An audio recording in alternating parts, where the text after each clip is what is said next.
this incredible hostage-taking situation going on down well, not down in, here in Washington, D.C. The natural disasters that we've had so far this year, most of them, by the way, that you can track back to the fact that there's 5% more moisture in the atmosphere right now than there was 25 years ago, 30 years ago, as the result of all this carbon dioxide, all these greenhouse gases. That 5% extra moisture, water vapor itself is a greenhouse gas. And but the main thing is not only is it exacerbating the warming, but it's also increasing the violence and the breadth of these storms, whether it's hurricanes coming up the East Coast, whether it's mile-wide tornadoes coming across the Midwest, taking out Joplin, Missouri, whether it's flooding and hitting the state of Vermont and taking out roads. Bernie Sanders told a great story, by the way, over the weekend. We were both speaking at the Fighting Bob Fest, and he said he was in, I forget the name of the town that he might not have even mentioned it, but anyhow, he was in some little town in Vermont, and he was with the mayor, and they were showing them, where a road and some of the infrastructure got washed out by the flood. And the guy lifts up a piece of pipe, and he says, this piece of pipe is what's been supplying the city with the water, and we have to replace it now. He said the last guy who put this pipe in, after he designed and forged the pipe and installed it, went off to work as an engineer, a mechanical engineer in the war. And Bernie said, oh, really? Which war? And the guy said, the Civil War. That's the state of our infrastructure in the United States. I mean, basically, Reagan stopped building anything, and we haven't built anything in 30 years.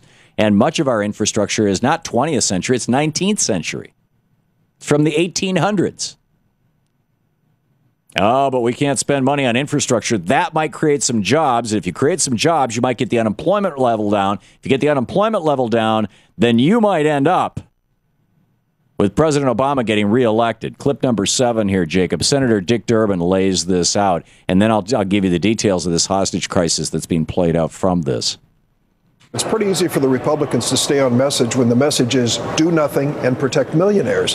Did you hear the latest? A letter from the Republican leaders of the House and Senate to the Federal Reserve Board instructing them not to take any action to lower interest rates in the next 2 days. That is, as one former commissioner said, outrageous and indefensible.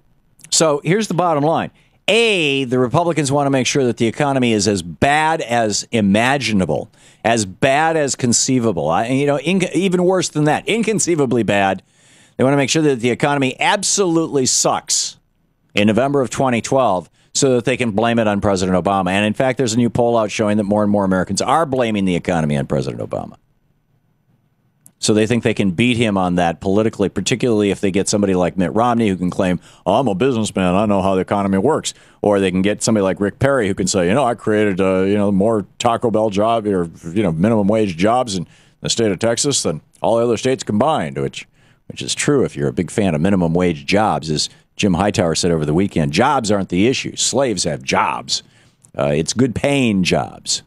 But in any case, the Republicans have two pieces to this strategy. One, which leads us to this hostage taking that I keep referring to. I'm going to lay out the details for you.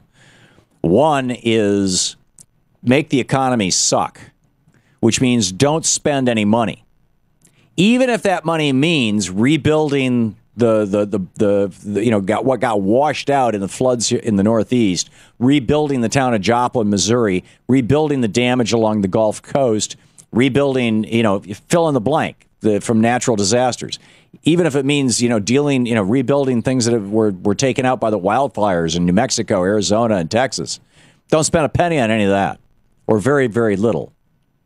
And secondly, don't spend that money because the Republican theory that they want Americans to buy is that the reason why you have to have small government is because government can't do anything well.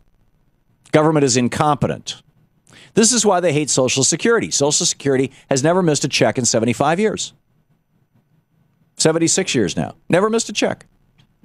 So the hostage taking that's going on is we have about $36 billion worth of damage from natural disasters so far this year.